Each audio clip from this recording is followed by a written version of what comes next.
And we are back on the WHHI-TV Daily News. With me now is Charlie Clark. She is, of course, with the Chamber. Good to see you. Happy New Year. Great to be here. Yeah. Happy New Year. Yeah, you usually get to chat with Bob, so I'm excited to get to see you today. Me too. So we have some results of the survey that we put out. Big you put survey. Out You know, it's interesting. Don't think most people are aware that we actually do the largest resident sentiment survey on tourism.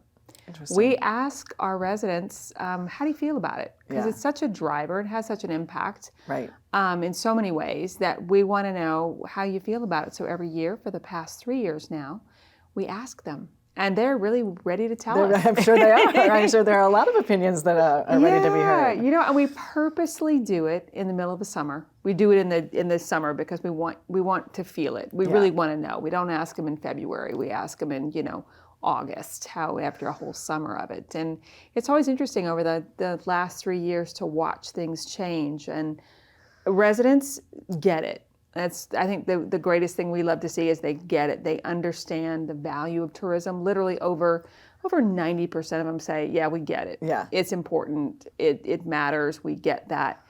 And when I say large, it's thousands of people respond to this. It has a plus or minus 1.7% in terms of accuracy, which is huge. Yeah. I mean, it's conducted actually by a company called MMGY. And they specialize in this. This is what they do for a living. So it's just interesting to see how things have changed over the year, that they get it, they understand, and they get that it's the economic impact that drives. Right, drives our whole economy, our whole community. Yeah. I love that you said that thousands of people respond, though, because so often, a survey goes out and you get very few responses. So I like that people are engaged and wanting to give their opinion on that. So what was the pain point you saw this year? Well, I think the biggest pain point, people will not be surprised, is traffic. Right. Online on the traffic that it brings. And I know the town is doing a number of things to address it, and we're all hoping that those things they're doing will actually help and make that an easier burden for those of us who live here. I think everybody pretty much understands that this is something we deal with. The summer months obviously is our high season. Sure. We've gone back to more cyclical. And in the survey, folks told us, we get it. Summer's busy. But we think the other seasons, spring, fall, winter, just right. The majority felt those were just right. It's summer that was really the pain point, and that's not surprising on that front. We also ask, what are your top issues, as you feel we're facing as a community? It's a great opportunity for us to check the pulse.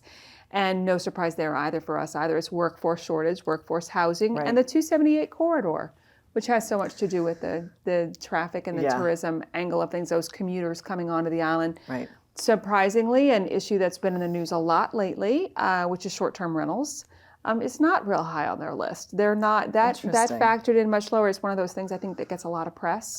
But when you look at the grand scheme of things, the actual number of home and villa units we have on this island and the number of complaints, it wasn't a pain point for them. That's very interesting. That was interesting to see. That's good. I think the biggest point, we, from an educational standpoint for us, was where does the money come from? What funds tourism marketing? And that's the one that was a shocker. 74% of folks said they thought they knew what it was, but in reality, that wasn't the case. People thought hospitality taxes paid for it, or even their property taxes paid for it. Not true at all. It all it's paid for by visitors. It either comes through a tax or it comes through private funding that we've raised on our own. So, well, that's very good. I think that would probably be a good thing for people to hear. Definitely. Oh gosh, I was not right about that. Definitely. And it's coming from an area where it should be coming from. So that's interesting.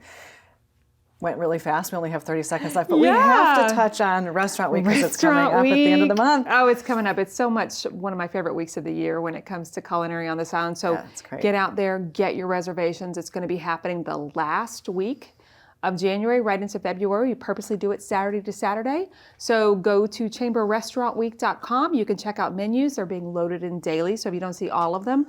Last year we had 44,000 people go to that page. And I was one of them. In a single month.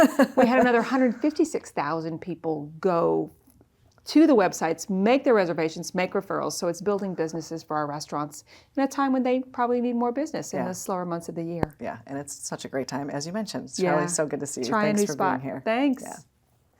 Thanks to everyone on the show today for their insights and contributions. As always, our production team is behind the scenes to make all of this possible. And of course, we are honored that you have chosen to share a part of your day with us. I'm Betsy McDaniel, and we'll see you for the next WHHI-TV Daily News.